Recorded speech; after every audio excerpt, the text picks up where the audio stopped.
بسم اللہ الرحمن الرحیم الحمد للہ رب العالمین والصلاة والسلام علی اشرف الانبیاء والمرسلین اما بعد فاستعیذ باللہ من الشیطان الرجیم بسم اللہ الرحمن الرحیم السلام علیکم ورحمۃ اللہ وبرکاتہ۔ عزیز طلبہ کرام، امید کرتا ہوں آپ خیر سے ہوں گے۔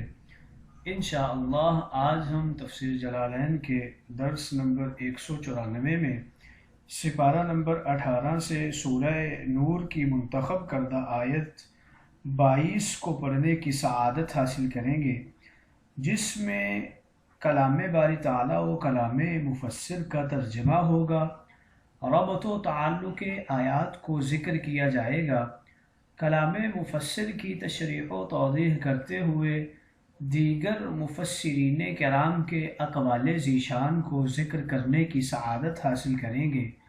تو آئیے طلبہ کرام بڑھتے ہیں اپنے آج کے درس کی طرف۔ بسم اللہ الرحمن الرحیم۔ رب تعالیٰ نے ارشاد فرمایا وَلَا يَأْتَلِ أُولُو الْفَضْلِ مِنْكُمْ وَالسَّعَةِ أَنْ يُؤْتُوا أُولِي الْقُرْبَى وَالْمَسَاكِينَ وَالْمُهَاجِرِينَ فِي سَبِيلِ اللَّهِ وَلْيَعْفُوا وَلْيَصْفَحُوا أَلَا تُحِبُّونَ أَنْ يَغْفِرَ اللَّهُ لَكُمْ وَاللَّهُ غَفُورٌ رَحِيمٌ۔ آئیے طلبہ کرام سب سے پہلے ان آیات مقدسہ کا ماقبل آیات کے ساتھ ربط اور تعلق جان لیتے ہیں۔ علماء و مفسرین کرام فرماتے ہیں کہ پچھلی آیات میں فرمایا گیا کہ کوئی بندہ خود بخود شیطان کی گندگی سے پاک اور صاف ستھرا نہیں ہو سکتا۔ اللہ تعالیٰ ہی یزکی من یشاء، جس کو چاہتا ہے پاک صاف فرماتا ہے۔ اب ان آیات میں پاک صاف ستھرے مسلمانوں کی نشاندہی فرمائی جا رہی ہے کہ وہ خوش قسمت مسلمان اولو الفضل حضرات ہیں۔ دوسرا تعلق کچھ یوں بیان کرتے ہیں کہ پچھلی آیات میں فرمایا گیا کہ جن کم عقل نادان مسلمانوں نے اس الزام تراشی بہتان بازی میں اپنے بھولے پن کی وجہ سے تخریب کاروں کا ساتھ دیا تھا، ان کے باطنی مخلصانہ ایمان اور بعد میں اپنے کیے پر پچھتانے کی وجہ سے اللہ تعالیٰ نے انہیں محض اپنے فضل و رحمت سے معاف فرما دیا۔ اب ان آیات میں فرمایا جا رہا ہے کہ اے وہ لوگو جن کو اس بہتان بازی سے نقصان پہنچا، تم بھی ان پچھتانے والے خطا کاروں کو معاف کر دو، کیونکہ تم من جانب اللہ اولو الفضل کی شان پانے والے ہو۔ تم لوگ ان خطا کاروں کی مخالفت میں قسمیں نہ بولو۔ تیسرا تعلق ان آیات مقدسہ کا کچھ یوں ذکر کرتے ہیں کہ پچھلی آیات میں خطا کاروں کی اس معافی کا ذکر ہوا جو اللہ تعالیٰ نے معافی دی تھی۔ اب ان آیات میں معافی دینے کی وجہ بیان فرمائی جا رہی ہے کہ وہ اولی القربہ اور مساکین اور مہاجرین فی سبیل اللہ ہیں۔ آئیے طلبہ کرام ان آیت مقدسہ کا شان نزول بھی جان لیتے ہیں۔ جب حضرت سیدہ عائشہ ام المؤمنین رضی اللہ تعالی عنہا آپ کو چند بدبخت منافق تہمت لگائی تو ان کے ساتھ چند صحیح مسلمان بھی بہک گئے، جن میں حضرت حسان بن ثابت اور ایک بدری مجاہد و مہاجر مکی حضرت مصطح بن اساسہ بھی شامل ہو گئے، اور یہ مصطح کچھ زیادہ ہی اچھل کود اور شور و تشہیر مچاتے لوگوں کو بتاتے پھرتے۔ مصطح صدیق اکبر کے دوری رشتے کے بھانجے لگتے تھے، آپ کی خالہ زاد بہن کے بیٹے تھے۔ یہ بہت غریب تھے، اس لیے ان کا اور ان کے تمام بال بچوں کا تمام ضروریات زندگی کا پورا بوجھ اور خرچہ صدیق اکبر نے اٹھایا ہوا تھا۔ جب مصطح نے اس بہتان تراشی اور تشہیر میں بڑھ چڑھ کر حصہ لیتے ہوئے منافقوں کا پورا ساتھ دیا تو فطری بات تھی کہ صدیق اکبر کو ان پر بہت غصہ آیا اور دکھ اور رنج ہوا، کیونکہ حضرت عائشہ صدیقہ حضرت صدیق اکبر کی بیٹی تھی۔ اس وقت سیدنا صدیق اکبر نے قسم کھائی کہ آئندہ میں مصطح کو کچھ خرچہ نہیں دوں گا۔ تب یہ آیت مقدسہ نازل ہوئیں ان آیات میں سیدنا صدیق اکبر کو افضل الخلق بعد الانبیاء کی فضیلت والا فرما کر قسم توڑنے کا حکم فرمایا گیا کہ سزا دینا رب تعالیٰ کا کام ہے، تم اپنی نیکیاں بند نہ کرو اور اس قلبی دکھ کے بدلے رب تعالیٰ تم پر دیگر بہت سے کرم فرمائے گا۔ تب آپ نے اپنی قسم کو توڑ دیا تھا اور خرچہ دینے کو جاری رکھا تھا۔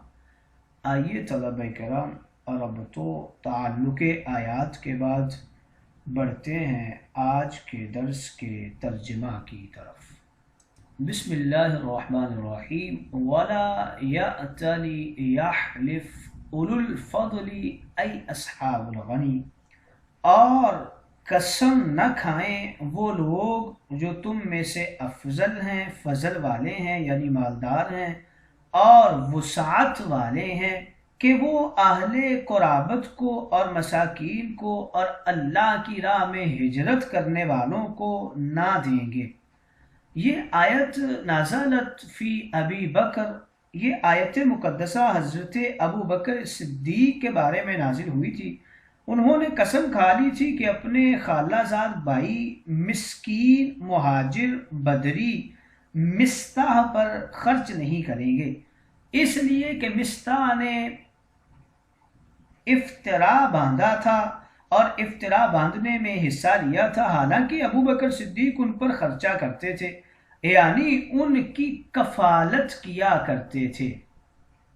اور صحابہ میں سے کچھ اور لوگوں نے بھی قسم کھا لی تھی کہ وہ کسی ایسے شخص پر صدقہ نہیں کریں گے جس نے افک کے معاملہ میں کچھ بھی زبانی طور پر حصہ لیا ہو۔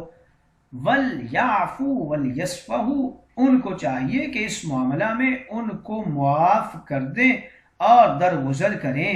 أَلَا تُحِبُّونَ أَن يَغْفِرَ اللَّهُ لَكُمْ وَاللَّهُ غَفُورٌ رَحِيمٌ، کیا تم کو یہ بات پسند نہیں کہ اللہ تمہارے قصور معاف کر دے اور اللہ تعالی مومنین کے لیے غفور الرحیم ہے۔ قال ابو بکر، حضرت ابو بکر صدیق نے فرمایا، بلا انا احب ان یغفر اللہ لی، بلکہ میں تو پسند کرتا ہوں کہ اللہ تعالی مجھے معاف فرمائے۔ چنانچہ مستح پر جو آپ خرچ کیا کرتے تھے آپ نے وہ دوبارہ سے جاری کر دیا۔ آئیے طلبہ کرام، ترجمہ کے بعد بڑھتے ہیں آج کے درس کی تشریح و توضیح کی طرف۔ یہاں سے رب تعالی ارشاد فرما رہا ہے، اور اب قسم نہ کھا لے ہمارا وہ پیارا بندہ۔ کون پیارا بندہ؟ سیدنا صدیق اکبر کا تذکرہ ہو رہا ہے کہ جو عرشی فرشی مسلمانوں تم سب سے زیادہ دینی بزرگی میں افضل و فضیلت والا ہے اور دینی وسعت و خیرات میں اعلیٰ ہے، تا قیامت افضل الخلق بعد الانبیاء ہے، اور مالی خیرات و صدقات میں بھی تم سب سے اعلیٰ و اتم اور بالا ہے، کہ شروع اسلام سے خوشنودی الہی کے لیے مساکینوں، اہل قرابت اور مہاجرین کو مالی وسعت دینے والا ہے۔ اسے چاہیے کہ اس نیکی نہ کرنے پر جو بوجہ غمگینی قسم کھائی ہے وہ توڑ دے اور معافی مانگنے شرمندہ ہونے والے مجرم کو معاف کر دے اور اس کی سابقہ کوتاہی دل آزاری کو بھول جائے۔ اے افضل و اعلیٰ بندے، الا تحبون ان یغفر اللہ لکم، کیا تجھے پسند نہیں ہے کہ اللہ تجھ کو بخش دے اور اگلے پچھلے گناہ مٹا دے، رحمت کی چادر میں لپیٹ لے؟ اور اے لوگو، واللہ غفور الرحیم، اللہ رب العزت بہت جلد اور بہت زیادہ مغفرت فرمانے والا ہے اور تھوڑے عمل پر بڑا رحم فرمانے والا ہے، ایک نیکی پر بار بار انعام دینے والا ہے۔ ابو بکر صدیق نے جب یہ آیت مبارکہ نازل ہوئیں تو آپ نے دوبارہ سے مستح کا جو خرچہ تھا اس کو جاری کر دیا۔ اس آیت مقدسہ میں اولو الفضل سے مراد سیدنا صدیق اکبر کی ذات ہے، اور منکم سے مراد تمام صحابہ و اہل بیت اور آل و عیال ہیں۔ فضل سے مراد دینی اخروی بزرگی و بلندی ہے، اور وسعتی سے مراد دنیاوی مالی حیثیت اور سخاوت ہے۔ منکم کا تعلق صرف اولو الفضل سے ہے، نہ کہ وسعتی یعنی دین میں تم سب صحابہ و اہل بیت سے بڑے ہیں۔ اولی القربا سے مراد قریبی رشتہ دار یعنی مستح ہے۔ جب براءت صدیقہ کی آیات نازل ہوئیں تو سب قاذفین کو حد قذف لگائی گئی۔ تشہیر کرنے والے ان 3 مسلمانوں کو سزا کے بعد توبہ کی بھی توفیق ملی۔ انہوں نے اللہ تعالیٰ سے توبہ اور بندوں سے معذرت اور ندامت کر لی۔ یہاں ان ہی کو معاف کر دینے کا ذکر فرمایا جا رہا ہے۔ امام فخر الدین رازی نے اپنی تفسیر کبیر میں یہاں سیدنا صدیق اکبر کی کچھ فضیلتیں شمار فرمائی ہیں۔ ایک یہ کہ متواتر احادیث اور تمام تفاسیر سے ثابت ہے کہ یہ آیت سیدنا صدیق اکبر کی شان میں نازل ہوئی ہے۔ دوسری یہ کہ فضل سے مراد دینی اخروی بزرگی مراد ہے، اس لیے کہ یہ فضیلت ثنا ہے، اور اللہ تعالیٰ کسی کی دنیاوی ثنا نہیں فرماتا، بلکہ دنیاوی ثنا خوانی کرنا شرعاً بھی ممنوع و گناہ ہے۔ تیسری یہ کہ یہاں منکم فرما کر بتایا گیا صدیق اکبر تمام صحابہ اور تا قیامت تمام مسلمانوں سے افضل ہیں، بلکہ افضل الخلق بعد الانبیاء ہیں۔ چوتھی فضیلت صدیق اکبر کو 3 اولیتیں ملیں جو کسی کو نصیب نہیں ہوئیں۔ پہلی اولیت مسلمان ہونے کی، دوسری اولیت خیرات کرنے کی، اور تیسری اولیت ہجرت مدینہ منورہ کی۔ 5ویں فضیلت سیدنا صدیق اکبر کی امام فخر الدین رازی کچھ یوں بیان کرتے ہیں کہ صدیق اکبر کو 11 ثانویتیں ملی ہیں، جس میں آقا کے ثانی و ساتھی بنائے گئے۔ یہ سعادت بھی کسی دوسرے کو نصیب نہیں ہوئی۔